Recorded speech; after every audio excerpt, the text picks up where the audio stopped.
Congress can't force states to create a national identity system, and there's no penalty for not creating one, so states shouldn't do it. When the federal government created the Real ID program in 2005, drafters thought they had an ace in the hole to get states on board. If a state chose not to adopt the new federal standards for driver's licenses, that state's residents could be effectively prohibited from air travel throughout the United States.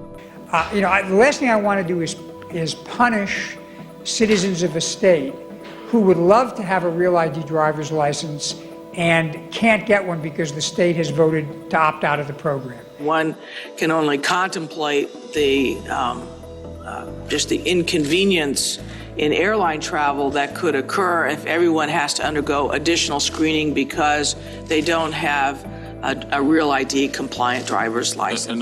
The drafters of the Real ID Act misread the politics around stopping people from traveling in the United States. If the TSA stands in front of travelers, it's the TSA and Congress that will pay the price, not state legislators. The rebellion against Real ID started in New Hampshire in 2006. I don't believe that the people of New Hampshire elected us to help the federal government create a national identification card. Today, 18 states have anti-Real ID legislation or regulation on the books. 10 years after the passage of Real ID and 7 years after the statutory deadline for full compliance, the Department of Homeland Security has repeatedly backed away from improvised deadlines. State lawmakers need to know that there's no cost to not complying with Real ID. In fact, if they do spend their taxpayer dollars on compliance, they're committing themselves forevermore to obey federal mandates coming out of Washington.